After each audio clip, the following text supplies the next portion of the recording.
Hi friends, ಹೇಮರಗು life ವ್ಲಾಗ್ಗೆ ಸ್ವಾಗತ ಸುಸ್ವಾಗತ. ಎಲ್ಲರೂ ಹೇಗಿದ್ದೀರಾ? ಐ ಹೋಪ್ ಎಲ್ಲರೂ ಚೆನ್ನಾಗಿದ್ದೀರಾ ಅಂತ ಹೇಳ್ತಾ ನಾನು ತುಂಬ ಚೆನ್ನಾಗಿದ್ದೀನಿ ಅಂತ ಹೇಳ್ತಾ ಇವತ್ತಿನ ವೀಡಿಯೋನ ಸ್ಟಾರ್ಟ್ ಮಾಡ್ತಾಯಿದ್ದೀನಿ. ಇದಿಲ್ಲಿ ಫಾರೆಸ್ಟಲ್ಲಿ ಅಂತ ನೋಡ್ತಾ ಇದ್ದೀರಾ. ನಿಜವಾಗ್ಲೂ ಅದ್ಭುತವಾದ ಸ್ಥಳ. ಯಾರಾದರೂ ನೋಡಿಲ್ಲ ಶಿರಾಡಿ ಘಾಟ್ ವ್ಯೂ ಪಾಯಿಂಟ್ ಅಂತ ಹೇಳಿದ್ರೆ ಖಂಡಿತ ನೀವು ಹೋಗಿ ನೋಡಲೇಬೇಕು ಈ ಸ್ಥಳನ. ತುಂಬ ಚೆನ್ನಾಗಿರುತ್ತೆ.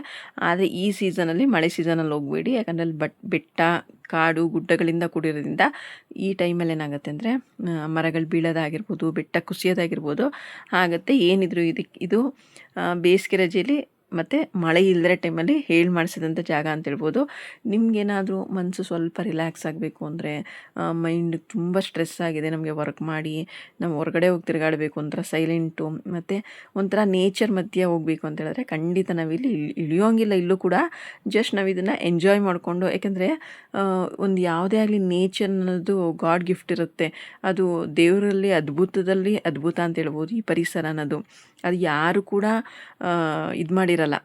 ಅದಾಗಿದ್ದದೇ ದೇವ್ರ ನಿರ್ಮಾಣದಿಂದ ಎಲ್ಲನೂ ಕೂಡ ಉಟ್ಕೊಂಡಿರುತ್ತೆ. ಮರ ಗಿಡ ಆಗಿರ್ಬೋದು, ಪರಿಸರ ಆಗಿರ್ಬೋದು, ಪ್ರತಿಯೊಂದು ಕೂಡ. ಇಲ್ಲಿ ನೋಡಿ ದೇವಿ ದೇವಸ್ಥಾನ. ಫಸ್ಟ್ ನಾವು ಹೋಗ್ಬೇಕಾದ್ರೆ ಎಂಟ್ರೆನ್ಸಲ್ಲಿ ದೇವಿ ದೇವಸ್ಥಾನ ಸಿಗುತ್ತೆ. ಇಲ್ಲಿ ನಾವು ಇಳಿದು ಕೈ ಮುಕ್ಕೊಂಡೋದ್ರೆ ಮುಂದೆ ಇದು ಸರಿ ಹೋಗುತ್ತೆ ಅಂತ ಹೇಳ್ತಾರೆ. ಹಾಗಾಗಿ ನಾವು ಕೂಡ ಕೈ ಮುಕ್ಕೊಂಡು ಹೋಗ್ತಾ ಇದ್ದೀವಿ. ಎಷ್ಟು ಚಿಕ್ಕ ರೋಡ್ ಇರುತ್ತೆ ಅಂದರೆ ಅಷ್ಟು ಚಿಕ್ಕ ರೋಡಲ್ಲೇ ಗಾಡ್ ಥರ ಹೀಗೆ ರೋಡು ಹೀಗಿರುತ್ತೆ. ಎಲ್ಲಿ ನೋಡು ಮರ ಗಿಡಗಳು, ಎಲ್ಲೂ ಒಂದು ಮನೆ ಕೂಡ ಇರಲ್ಲ, ಆ ಥರ ಇರುತ್ತೆ. ಆದರೆ ಮತ್ತು ಒಂಥರ ಹೇಳೋದ್ನಲ್ಲ ಆಗಲೇ, ಈ ಗ್ರೀನರಿ, ತುಂಬ ಪರಿಸರ, ನೇಚರ್ ಇಷ್ಟಪಡೋರಿಗೆ ಇದು ತುಂಬ ಹೇಳಿ ಮಾಡಿಸ್ದಂಗಿರುತ್ತೆ. ಏಕೆಂದರೆ ಯಾವಾಗಲೂ ನಾವು ಬ್ಯಾಂಗ್ಳೂರ್ ಲೈಫಲ್ಲಿ ಕೆಲಸ, ಸ್ಟ್ರೆಸ್ಸು, ಯೋಚನೆಗಳು ತುಂಬ ತಲೆಗೆ ಹಚ್ಕೊಂಡಿದ್ದಾಗ ನಮಗೇನಾದ್ರು ಮೈಂಡ್ ರಿಲ್ಯಾಕ್ಸ್ ಆಗಬೇಕು, ನಾವು ಕೂಲ್ ಆಗಬೇಕು ಮತ್ತು ನಮಗೆ ಸ್ವಲ್ಪ ಮನಸ್ಸಿಗೆ ನೆಮ್ಮದಿ ಬೇಕು ಅಂತ ಹೇಳಿದ್ರೆ ಖಂಡಿತ ಈ ಥರದ್ದೆಲ್ಲ ನಾವು ನೇಚರ್ ಮಧ್ಯೆ ಓಡಾಡೋದ್ರಿಂದ ಕಣ್ಣಿಗೂ ತಂಪು, ಹಾಗೆಯೇ ಮನಸ್ಸಿಗೂ ಕೂಡ ಮುದ ನೀಡುತ್ತೆ ಅಂತಲೇ ಹೇಳ್ಬೋದು. ಇಲ್ಲಿ ನಾವು ಯಾರೂ ಇಲ್ಲ ಅಂತೇಳಿ ಇಳಿದು ಯಾವುದೇ ರೀತಿ ಹುಚ್ಚಾಟಗಳನ್ನ ಆಡೋಕ್ಕೆ ಹೋಗಬಾರ್ದು, ಯಾವುದನ್ನೂ ಇಳಿಲೇಬಾರ್ದು. ಜಸ್ಟ್ ಹೀಗೆ ಎಂಜಾಯ್ ಮಾಡ್ಕೊಂಡು ಹೋಗೋದ್ರಿಂದ ಯಾವುದೇ ರೀತಿ ತೊಂದರೆಗಳು ಕೂಡ, ಪರಿಣಾಮಗಳು ಕೂಡ ಬೀರಲ್ಲ ಅಂತ ಹೇಳ್ಬೋದು. ನಾವು ಮಾತ್ರ ತುಂಬ ಎಂಜಾಯ್ ಮಾಡ್ಕೊಂಡು ಹೋದು. ನಮ್ಮ ಯಜಮಾನರು ನಿಧಾನಕ್ಕೆ ಹೋದ್ರು, ಯಾಕಂದರೆ ಪೂರ್ತಿ ಸುತ್ತಮುತ್ತ ನೋಡ್ಕೊಂಡು ಹೋಗಿ ಅಂತ.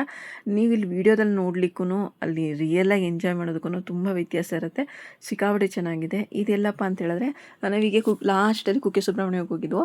ಕುಕ್ಕೆ ಸುಬ್ರಹ್ಮಣ್ಯದಿಂದ 41 ಕಿಲೋಮೀಟ್ರ್ ಆಗುತ್ತೆ ನಿಮಗೆ ಶಿರಾಡಿ ಘಾಟ್ ವ್ಯೂ ಪಾಯಿಂಟ್. ಅಂದರೆ ಆ ವ್ಯೂ ಪಾಯಿಂಟ್ಗೆ ಹೋಗ್ಬಿಟ್ರಂತೂ ನಿಜವಾಗ್ಲೂ ಕಳೆದೋಗ್ಬಿಡ್ತೀವಿ, ಅಷ್ಟು ಚೆನ್ನಾಗಿರುತ್ತೆ. ಆ ವ್ಯೂ ಪಾಯಿಂಟ್ ನೋಡಲಿಕ್ಕೋಸ್ಕರನೇ ನಮ್ಮ ಯಜಮಾನ್ರು ಅಲ್ಲಿಗೆ ಕರ್ಕೊಂಡು ಹೋದರು. ಇದು ಚೆನ್ನಾಗಿರುತ್ತೆ. ಯಾಕಂದರೆ ಲಾಸ್ಟಲ್ಲಿ ಎಂಡಲ್ಲಿ ನಾವು ಬರ್ತಾ ದಾರಿಲಿ ಇದು ಮುಗಿಸ್ಕೊಂಬಂದ್ರೆ ಸರಿ ಹೋಗುತ್ತೆ ಅಂತೇಳಿ ಇದು ಮುಗಿಸ್ಕೊಳ್ಳೋಣ ಅಂತ ಲಾಸ್ಟಲ್ಲಿ ಬರ್ತಾಯಿದ್ದೀವಿ.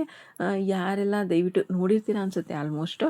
ಯಾರೆಲ್ಲ ನೋಡಿಲ್ಲ ಖಂಡಿತ ನೀವು ಕೂಡ ಹೋಗಿ ನೋಡಿ. ಏಕೆಂದರೆ ನಾವು ಬೇರೆ ಎಲ್ಲನೂ ಕೂಡ ನೋಡ್ತಾನೆ ಇರ್ತೀವಿ. ಇಲ್ಲಿ ವೆಹಿಕಲ್ಸ್ ಇರ್ಬೋದು, ಜನಗಳನ್ನಿರ್ಬೋದು, ಎಲ್ಲ ನೋಡ್ತಾ ಇರ್ತೀವಿ. ಅದೇ ಈ ಥರ ನೇಚರಲ್ಲಿ ಓಡಾಡೋದ್ರಲ್ಲಿ ಒಂಥರ ಮಜಾ ಇರುತ್ತೆ ಅಂತಲೇ ಹೇಳ್ಬೋದು. ನಮಗಂತೂ ತುಂಬ ಖುಷಿ ಸಿಕ್ತು. ಅಲ್ಲಿ ವ್ಯೂ ಪಾಯಿಂಟ್ ನೋಡ್ಲಿಕ್ಕೆ ಹೋದಾಗ ಅಲ್ಲೂ ಕೂಡ ನಮಗೆ 20 ರೂಪೀಸ್ ಚಾರ್ಜ್ ಇರುತ್ತೆ. ಅದನ್ನು ಕೂಡ ನಾವು ಪೇ ಮಾಡಿ ಹೋಗಿ ಆರಾಮ್ಸೆ, ಅಂದರೆ ಸೀಸ್ನಲ್ ಆದರೆ, ರಜೆ ಟೈಮಲ್ಲಾದರೆ ಜನ ಇರ್ತಾರೆ, ಇಲ್ಲಾಂದರೆ ಒಬ್ಬರು ಇಬ್ಬರು ಹೋಗ್ತಾ ಇರ್ತಾರೆ. ಅಂದರೆ ಅಂದಿ ರೂಟಲ್ಲಿ ನಮ್ಮ ಥರನೇ ಯಾರಾದರೂ ಈ ಥರ ಪ್ರವಾಸಿಗರಿರ್ತಾರೆ ನೋಡಿ, ಬಂದವರು ಹೋದವರು ಹೋಗ್ತಾ ಇರ್ತಾರೆ. ಅದೇ ಸೀಸ್ನಲ್ ಅಂದರೆ ಸಮ್ಮರ್ ಹಾಲಿಡೇಸ್ ಇರ್ಬೋದು, ದಸರಾ ಹಾಲಿಡೇಸ್ ಒಕೇಶನ್ಗಳಲ್ಲಿ ತುಂಬ ಜನ ಇರ್ತಾರೆ ಅಂತ ಹೇಳ್ಬೋದು. ನಾವು ಹೋಗಿದಾಗಲೂ ಅಷ್ಟೇ ಒಂದು 20ರಿಂದ 25 ಜನ ಇದ್ದರು, ಹೋಗ್ತಾಯಿದ್ರು ಬರ್ತಾಯಿದ್ರು ಅಷ್ಟೇ. ಏನೂ ಇಲ್ಲ, ಜಸ್ಟ್ ಅಲ್ಲಿ ವ್ಯೂ ಪಾಯಿಂಟ್ ಅಂದರೆ ಎಲ್ಲ ಬೆಟ್ಟ ದೂರದಿಂದ ಹೇಗೆ ಕಾಣಿಸುತ್ತೆ, ತುಂಬ ಚೆನ್ನಾಗಿದೆ ಮಾತ್ರ. ಸಿಕ್ಕಾಬಟ್ಟೆ ನಮಗಂತೂ ಖುಷಿ ಆಯಿತು. ನಾವೀಚೆ ಕಡಿಮೆ ಒಂದು 1/2 hour 45 minutes ಅಲ್ಲೇ ಟೈಮ್ ಸ್ಪೆಂಡ್ ಮಾಡೋದು. ಯಾಕಂದರೆ ಅಲ್ಲಿಗೆಲ್ಲ ಹೋಗೋದೇ ಅಪರೂಪ ಅಲ್ವಾ. ಸುಮ್ಮನೆ ನಾವು ಹೀಗೆ ಹೋಗಿ ಈಗ ಬಂದರೆ ನಾವು ಏನು ಯೂಸ್ ಇಲ್ಲ ಅಂತೇಳಿ ಒಂದು ಅರ್ಧ ಗಂಟೆಯಿಂದ 3/4 ಗಂಟೆ ಟೈಮ್ ಸ್ಪೆಂಡ್ ಮಾಡೋದು. ನಮಗಂತೂ ಸಿಕ್ಕಾಬಟ್ಟೆ ಖುಷಿ ಆಯಿತು, ತುಂಬ ಚೆನ್ನಾಗಿತ್ತು, ತುಂಬ ಖುಷಿ ಆಯಿತು ಅಂತ ಹೇಳ್ಬೋದು. ನೀವ್ಯಾರೆಲ್ಲ ನೋಡಿಲ್ಲ ದಯವಿಟ್ಟು ಹೋಗಿ ನೀವು ಕೂಡ ನೋಡಿ, ಎಂಜಾಯ್ ಮಾಡ್ತೀನಿ ಅಂದ್ಕೊಂಡಿದ್ದೀನಿ. ನೋಡಿರೋರೆಲ್ಲ ದಯವಿಟ್ಟು ಕಮೆಂಟ್ ಬಾಕ್ಸಲ್ಲಿ ನೋಡಿದ್ದೀವಿ ಹೇಗಿದೆ ಅದು, ನಿಮ್ಗೆ ಹೇಗೆ ಅನ್ನಿಸ್ತು, ನಿಮ್ಮ ರಿವ್ಯೂ ಕೂಡ ನೀವು ಕೊಡ್ಬೋದು, ಹೇಳ್ಬೋದು ಕಮೆಂಟ್ ಬಾಕ್ಸಲ್ಲಿ ಹೇಳಿ ಹೇಗಿದೆ, ನೀವು ಈ ಪ್ಲೇಸ್ ನೋಡಿದ್ದೀರಾ. ಅಂದರೆ ಆಲ್ಮೋಸ್ಟ್ ಆ ಕಡೆ ಇರೋರೆಲ್ಲ ನೋಡಿರ್ತಾರೆ. ನಮ್ಮ ಥರ ಈ ಥರ ಬ್ಯಾಂಗ್ಳೂರು ಮೈಸೂರಲ್ಲಿರೋರು ಅಂದರೆ ಈ ಥರ ಹೋಗಿದ್ದಾಗ ನೋಡಿರ್ತಾರೆ, ನೋಡಿರ್ಬೋದು, ನೋಡದೇನಿರಬಹುದು. ನನಗೇನೋ ತುಂಬ ಇಂಟ್ರೆಸ್ಟಿಂಗಾಗಿ ಕಾಣಿಸ್ತು. ಇಲ್ಲಿ ನೋಡಿ, ನೀವೇ ನೋಡ್ತಾ ಇದ್ದೀರಾ ಎಷ್ಟು ಮರ ಗಿಡಗಳೆಲ್ಲ, ಏನೋ ಒಂಥರ ತುಂಬ ಚೆನ್ನಾಗಿ ಅನ್ನಿಸ್ತು. ಹಾಗಾಗಿ ಇದೊಂದು ವೀಡಿಯೋ ಮಾಡಿಕೊಂಡ್ರೆ, ಯಾಕೆಂದರೆ ಕೆಲವ್ರಿಗೆ ಗೊತ್ತಿರಲ್ಲಲ್ವ ಎಲ್ಲೇನೇನಿರುತ್ತೆ ಅಂತ. ಹಾಗಾಗಿ ಕುಕ್ಕೆ ಸುಬ್ರಹ್ಮಣ್ಯಕ್ಕೆ ಹೋದಾಗ ನಾವು ಹಿಂಗೆ ಅಂದಿವೆ ಬ್ಯಾಂಗ್ಳೂರು ಬರಬೇಕಾದ್ರೆ ನಮಗೆ 41 ಕಿಲೋಮೀಟ್ರ್ ಆಗುತ್ತೆ. ಸ್ವಲ್ಪ ಲಾಂಗ್ ಆಗುತ್ತೆ ನಮಗೆ ಬ್ಯಾಂಗ್ಳೂರು ಬರಬೇಕಾದ್ರೆ, ಸ್ವಲ್ಪ ಎಕ್ಸ್ಟ್ರಾ ಕಿಲೋಮೀಟರ್ ಜಾಸ್ತಿ ಹಾಗೆ ಆಗುತ್ತೆ. ಬಟ್ ನಾವು ಆ ಪ್ಲೇಸ್ ನೋಡಬೇಕು ಅಂದರೆ ಖಂಡಿತ ನಾವು ಸ್ವಲ್ಪ ಎಕ್ಸ್ಟ್ರಾ ಕಿಲೋಮೀಟರ್ ಆದರೂ ಪರವಾಗಿಲ್ಲ ಅಂತೇಳಿ ಹೋಗಬೇಕು. ನಾವು ಅಷ್ಟೇ ಪರವಾಗಿಲ್ಲ, ಯಾಕಂದರೆ ಇಷ್ಟು ದೂರ ಎಲ್ಲ ಓಡಾಡ್ಕೊಂಡು ಬಂದಿದ್ದೀವಂತೆ, ಇನ್ನು ಅದು ನೋಡದೆ ಹೇಗೆ ಹೋಗೋದು, ಪರವಾಗಿಲ್ಲ ಆದ್ರಾಗಲಿ ಅಂತೇಳಿ ನಾವು ಕೂಡ ಎಕ್ಸ್ಟ್ರಾ ಆಗುತ್ತೆ ಅಂತ ಹೇಳಿದ್ರು. ಹಾಗೇನೂ ಕೂಡ ನಾವು ಜರ್ನಿ ಮಾಡ್ತಾಯಿದ್ದೀವಿ. ನಮಗಂತೂ ಅಲ್ಲಿ ಹೋಗ್ತಾನೆ ಅದೊಂಥರ ನೇಚರ್ದು ಸ್ಮೆಲ್ಲು ಮತ್ತು ಅದೊಂಥರ ಕೂಲಿಂಗ್ನೆಸ್ ಬರುತ್ತೆ ನೋಡಿ, ಒಂಥರ ತಣ್ಣಗೆ ಚಳಿ ಆಗುತ್ತೆ. ಬಿಸಿಲು ಬರುತ್ತೆ, ಈ ಬಿಸಿಲೂ ಕೂಡ ಇದೆ, ಆದರೂ ಒಂಥರ ಕೂಲಾಗಿರೋದು, ಒಂಥರ ಚಳಿ, ಒಂಥರ ಅದು ಹಸಿರದ್ದು ಸ್ಮೆಲ್ ಇರ್ಬೋದು, ಎಲ್ಲ ನಮಗೆ ಒಂಥರ ತುಂಬ ಚೆನ್ನಾಗಿದೆ ಅನ್ನಿಸ್ತಾಯಿತ್ತು. ಹಾಗೆ ನಿಧಾನಕ್ಕೆ ನಾವು ಕೂಡ ಟೈಮ್ ಸ್ಪೆಂಡ್ ಮಾಡಿಕೊಂಡು ವೀಡಿಯೋ ಮಾಡ್ಕೊಂಡು ಹೋದೆ. ಅಲ್ಲಿ ವ್ಯೂ ಪಾಯಿಂಟ್ ಅಂತ ನೋಡಿದ್ರೆ ಮಾತ್ರ ಕಳೆದು ಹೋಗ್ಬಿಡ್ತೀರಾ. ನಮಗಂತೂ ತುಂಬ ಇಷ್ಟ ಆಯಿತು, ಒಂದು ವರ್ತ್ ಅನ್ನಿಸ್ತು. ಏಕೆಂದರೆ ಇಷ್ಟು ದೂರ ಒಂದು ಆ ಬೆಟ್ಟ ಗುಡ್ಡಗಳನ್ನೆಲ್ಲ ನೋಡೋದ್ರೆಲ್ಲ ಒಂದು ಖುಷಿ ಸಿಗುತ್ತೆ ಅಂತ ಹೇಳ್ಬೋದು. ಆಗಲೇ ಹೇಳ್ದಂಗೆ ಒತ್ತಡ ಜೀವನದಲ್ಲಿ ನಾವಿಷ್ಟೇ ಒತ್ತಡ ತೊಗೊಂಡು ಇಷ್ಟೇ ದುಡಿದ್ರು ಏನೇ ಮಾಡಿದ್ರೂ ಕೂಡ ಮನಸ್ಸಿಗೆ ನೆಮ್ಮದಿ ಇರಲ್ಲ. ಬಟ್ ಇಲ್ಲಿಗೆ ಬಂದರೆ ಖಂಡಿತ ಮನಸ್ಸಿಗೆ ನೆಮ್ಮದಿ ಸಿಗುತ್ತೆ, ತುಂಬ ಚೆನ್ನಾಗಿರುತ್ತೆ, ಒಂಥರ ಎಂಜಾಯ್ ಮಾಡ್ಬೋದು ಈ ನೇಚರ್ನ ಅಂತಲೇ ಹೇಳ್ತೀನಿ. ಏಕೆಂದರೆ ಕೆಲವರು ಪರಿಸರನೇ ಪ್ರೀತಿ ಮಾಡೋರು ಇರ್ತಾರೆ, ಕೆಲವ್ರಿಗೆ ಇಷ್ಟ ಆಗಲ್ಲ. ನಮಗಂತೂ ನೇಚರ್ ಅಂದರೆ ತುಂಬ ಇಷ್ಟ ಆಗುತ್ತೆ, ತುಂಬ ಎಂಜಾಯ್ ಮಾಡ್ತೀವಿ. ಹಾಗಾಗಿ ನಮಗೆ ತುಂಬ ಇಷ್ಟ ಆಯಿತು, ಯಾಕಂದರೆ ಇದು ಚೆನ್ನಾಗಿದೆ, ಯಾಕೆ ಎಂಜಾಯ್ ಮಾಡಬಾರ್ದು, ಹೋಗ್ಬಿಟ್ಟು ಬರೋಣ ಅಂತೇಳಿ ನಾವು ಕೂಡ ಹೋಗಿದ್ವಿ. ದಯವಿಟ್ಟು ನೀವು ಯಾರ್ಯಾರೆಲ್ಲ ಹೋಗಿಲ್ಲ, ಖಂಡಿತ ಆ ಸೈಡ್ ಏನಾದ್ರು ಕುಕ್ಕೆ ಸುಬ್ರಹ್ಮಣ್ಯ ಸೈಡ್ ಹೋದರೆ ಹೋಗಿ. ಆ ಕಡೆಯಿಂದ ಆನ್ ದಿ ವೇ ಈ ಕಡೆ ಬ್ಯಾಂಗ್ಳೂರು ಬರ್ತಾ 41 ಕಿಲೋಮೀಟರ್ ನಿಮಗೆ ಶಿರಾಡಿ ಘಾಟ್ ವ್ಯೂ ಪಾಯಿಂಟ್ ಸಿಗುತ್ತೆ. ಆಮೇಲೆ ಮುಂದಕ್ಕೆ ಸ್ವಲ್ಪ ಎಕ್ಸ್ಟ್ರಾ ಆಗುತ್ತೆ, ಪರವಾಗಿಲ್ಲ ಅನ್ನೋರು ಹೋಗಿ ಒಂದ್ಸಲ ವಿಸಿಟ್ ಮಾಡಿ ಅಲ್ವಾ. ಲೈಫಲ್ಲಿ ನಾವು ಎಷ್ಟೇ ಏನೇ ಮಾಡಿದ್ರೂ ಒಂದೊಂದು ಒಂದೊಂದು ಜಾಗ ನೋಡಬೇಕಾಗತ್ತೆ ಅಲ್ವಾ.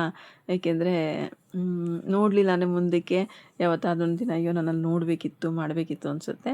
ಆ ಥರ ಏನಾದ್ರು ನಿಮಗೆ ಅವಕಾಶ ಸಿಕ್ಕಿದ್ರೆ ಆ ಸೈಡ್ ಏನಾದ್ರು ಹೋದರೆ ಖಂಡಿತ ಮಿಸ್ ಮಾಡ್ಕೋಬೇಡಿ, ತುಂಬ ಚೆನ್ನಾಗಿದೆ ಅಂತ ಹೇಳ್ತೀನಿ. ಹಾಗಾಗಿ ನೀವು ಕೂಡ ಒಂದ್ಸರಿ ಹೋಗಿ ಅಂತ ಹೇಳ್ತಾ, ಇನ್ನೂ ವೀಡಿಯೋ ಇದೆ, ನೋಡ್ತಾ ಇರಿ, ಎಂಜಾಯ್ ಮಾಡ್ತೀನಿ ಅಂದ್ಕೊಂಡಿದ್ದೀನಿ. ನಿಮ್ಗೇನಾದ್ರು ವೀಡಿಯೋ ಇಷ್ಟ ಆಗಿದ್ದರೆ ಪ್ಲೀಸ್ ಲೈಕ್ ಮಾಡಿ, ಶೇರ್ ಮಾಡಿ, ಕಮೆಂಟ್ ಮಾಡಿ. ತುಂಬ ಇಷ್ಟ ಆಗಿದ್ರೆ ಒಂದು ಸಬ್ಸ್ಕ್ರೈಬ್ ಮಾಡ್ತಾಯಿರಿ, ಮತ್ತು ಹೀಗೆ ವೀಡಿಯೋಸ್ ನೋಡಿ ಸಪೋರ್ಟ್ ಮಾಡ್ತಾಯಿರಿ ಅಂತ ಹೇಳ್ತಾ ಇವತ್ತಿನ ವೀಡಿಯೋನ ಇಲ್ಲಿಗೆ ಎಂಡ್ ಮಾಡ್ತೀನಿ. ಆದರೆ ವೀಡಿಯೋ ಇನ್ನೊಂದು ಸ್ವಲ್ಪ ಇದೆ, ನೀವು ನೋಡಿ ಎಂಜಾಯ್ ಮಾಡಿ. ಓಕೆನಾ ಫ್ರೆಂಡ್ಸ್?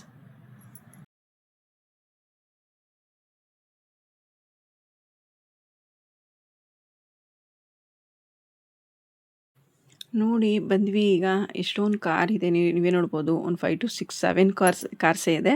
ನಾವು ಹೋಗೋ ತನಕನೇ ಆಲ್ರೆಡಿ ಜನ ಹೋಗಿದ್ರು, ಅಲ್ಲಿ ಎಂಜಾಯ್ ಮಾಡ್ತಾಯಿದ್ರು. ಬಿಸ್ಲೆ ವ್ಯೂ ಪಾಯಿಂಟ್ ಅಂತೇಳಿ, ಅದಕ್ಕೂ ಕೂಡ ಟಿಕೆಟ್ ಉಂಟು, ಟಿಕೆಟ್ ತೊಗೋಬೇಕು. ನಾವು ಕೂಡ ಟಿಕೆಟ್ ತೊಗೊಂಡ್ವಿ. ನಾವೆಷ್ಟು ಜನ ಹೋಗಿದ್ದು, 4 ಜನ ಹೋಗಿದ್ದು. 4 ಜನಕ್ಕೆ ಟಿಕೆಟ್ ತೊಗೊಂಡು ನೋಡಿ, 2 ವೀಲರಲ್ಲಿ ಬಂದಿದ್ದಾರೆ, 4 ವೀಲರಲ್ಲಿ ಎಲ್ಲ ಬಂದಿದ್ದಾರೆ. ಮಾತ್ರ ನಿಜವಾಗ್ಲೂ ತುಂಬ ಖುಷಿಯಾಯಿತು. ಅಲ್ಲಿಂದ ಸ್ವಲ್ಪ ದೂರ ಒಂದು 200 ಮೀಟರ್ ನಡ್ಕೊಂಡು ಹೋಗಬೇಕು, ಸ್ಟೆಪ್ಸ್ ಇದೆ, ಹಾಗೆ ಕಾಲ್ದಾರಿ ಥರ ಇದೆ. ಅಲ್ಲೇ ನಡ್ಕೊಂಡವ್ರೆ ನಿಮಗೆ ಇದು ಸಿಗುತ್ತೆ. ನಮ್ಮ ಯಜಮಾನ್ರು ಯಾವುದೋ ಒಂದು ಮೂವಿ, ಹಳೆ ಮೂವಿಲಿ ತೆಗ್ದಿದ್ದಾರೆ ಅಂತ ಹೇಳ್ತಾಯಿದ್ರು, ಯಾವುದು ಅಂತ ನೆನಪಾಗ್ತಾ ಇಲ್ಲ. ಒಂದು ಮೂವಿ ಕೂಡ ಶೂಟ್ ಆಗಿದೆ ಹಳೆಯದು ಅಂತ ಹೇಳ್ತಾಯಿದ್ರು. ಆಕಸ್ಮಿಕ ಅನಿಸುತ್ತೆ, ರಾಜ್ಕುಮಾರ್ ಸರ್ ಮತ್ತು ಮಾಧವಿ ಮೇಡಮ್ ಅವ್ರು ಬಿದ್ದುಬಿಡ್ತಾರಲ್ಲ, ಆ ಸೀನ್ ಅನಿಸುತ್ತೆ. ಎಲ್ಲೋ ಹೇಳಿದ್ರು ಅದು ಇಲ್ಲೇ ತೆಗ್ದಿರೋದು ಅಂತ ಹೇಳಿದ್ರು. ನನಗೇನೋ ಕನ್ಫ್ಯೂಸ್ ಆಗ್ತಿದೆ, ಇಲ್ಲೇ ಎಲ್ಲೋ ಗೊತ್ತಾಗ್ತಿಲ್ಲ. ಯಾಕಂದರೆ ಎಷ್ಟೊಂದು ಕಡೆ ಕರ್ಕೊಂಡೋಗಿ ನೋಡ್ಕೊಂಬಂದ್ವಿ ಅಲ್ವ ಈಗ, ಹಾಗಾಗಿ ಸ್ವಲ್ಪ ಕನ್ಫ್ಯೂಸ್ ಆಗ್ತದೆ. ಒಟ್ಟಲ್ಲಿ ತುಂಬ ಚೆನ್ನಾಗಿದೆ ಅನ್ನಿಸ್ತು. ಯಾರೆಲ್ಲ ಹೋಗಿ ನೋಡಿಲ್ಲ, ಹಿಂಗೆ ನಡ್ಕೊಂಡು ಹೋಗಬೇಕು, ಒಂದು ಸ್ವಲ್ಪ ದೂರ ನಡ್ಕೊಂಡು ಹೋದರೆ ನಮಗೆ ವ್ಯೂ ಪಾಯಿಂಟ್ ಸಿಗುತ್ತೆ. ಮೇಲ್ಗಡೆ ಕೆಳಗಡೆ ಸ್ಟೇರ್ಸ್ ಇರುತ್ತೆ. ಮೇಲ್ಗಡೆ ಫ್ಲೋರೆಲ್ಲಾರು ಹೋಗಿ ನೋಡ್ಬೋದು, ಕೆಳಗಡೆ ಫ್ಲೋರೆಲ್ಲಾರು ನೋಡ್ಬೋದು. ಜಾಸ್ತಿ ಜನ ಇದ್ದಾಗ ಅಲ್ಲಿ ಹೋಗಿ ನೋಡ್ತಿರ್ತಾರೆ, ಇಲ್ಲಿ ಹೋಗಿ ನೋಡ್ತಾ ಇರ್ತಾರೆ. ಒಂಥರ ತುಂಬ ಚೆನ್ನಾಗಿತ್ತು. ಫೋಟೋ ಶೂಟ್ ಮಾಡ್ಕೊಳ್ಳಿಕ್ಕೆ ಮಾತ್ರ ಒಳ್ಳೆ ಸೂಪರ್ ಪ್ಲೇಸ್ ಅನಿಸುತ್ತೆ. ನಾವು ಕೂಡ ಸ್ವಲ್ಪ ಫೋಟೋ ಶೂಟು, ವೀಡಿಯೋ ಎಲ್ಲ ಫೋಟೋಸ್ ಎಲ್ಲ ತೊಗೊಂಡ್ವಿ. ಚೆನ್ನಾಗಂತೂ ಎಂಜಾಯ್ ಮಾಡಿದ್ವಿ. ಬಟ್ ಎಲ್ಲರೂ ಜನ ಎಲ್ಲ ವಾಪಸ್ ಹೋಗ್ತಾಯಿದ್ರು, ಹಾಗಾಗಿ ನಾವು ಟೈಮ್ ಆಗ್ತಾಯಿದೆ. ಯಾಕಂದರೆ ಇನ್ನು ಈ ಥರ ಒಂದು ಇದರಲ್ಲಿ ಜಾಸ್ತಿ ಟೈಮ್ ಎಲ್ಲರೂ ಇದ್ದಾಗ ನಾವು ಇರಬೇಕಲ್ವ, ಹಾಗಾಗಿ ಎಲ್ಲ ಖಾಲಿ ಆಗಷ್ಟ ನಾವು ಕೂಡ ಹೊರಟ್ಬೋಣ ಅಂತೇಳಿ ಹೊರಡ್ತಾಯಿದ್ದೀವಿ. ನಮಗಂತೂ ಈ ಪ್ಲೇಸ್ ತುಂಬ ಇಷ್ಟ ಆಯಿತು. ನಿಮ್ಗೇನಾರು ಇಷ್ಟ ಆಗಿದೆ ಒಂದು ಲೈಕು, ಶೇರು, ಕಮೆಂಟ್ ಮಾಡಿ. ತುಂಬ ಏನಾರು ಇಷ್ಟ ಆಗಿದ್ರೆ ಒಂದು ಸಬ್ಸ್ಕ್ರೈಬ್ ಮಾಡಿ ಅಂತ ಹೇಳ್ತಾ, ಇವತ್ತಿನ ವೀಡಿಯೋ ನಿಮ್ಗೆ ಇಷ್ಟ ಆಗಿರುತ್ತೆ, ತುಂಬ ಚೆನ್ನಾಗಿ ಎಂಜಾಯ್ ಮಾಡಿರ್ತೀರ ಅಂದ್ಕೊಂಡಿದ್ದೀನಿ. ಹೀಗೆ ಎಂಜಾಯ್ ಮಾಡ್ತಾಯಿರಿ, ಹಾಗೆ ನಮ್ಮ ವೀಡಿಯೋಗೆ ಸಪೋರ್ಟ್ ಮಾಡ್ತಾಯಿರಿ ಅಂತ ಹೇಳ್ತಾ ಇವತ್ತಿನ ವೀಡಿಯೋನ ಇಲ್ಲಿಗೆ ಎಂಡ್ ಮಾಡ್ತಾಯಿದ್ದೀನಿ. ಮತ್ತೆ ನೆಕ್ಸ್ಟ್ ವೀಡಿಯೋದಲ್ಲಿ ಸಿಗೋಣ. Bye friends.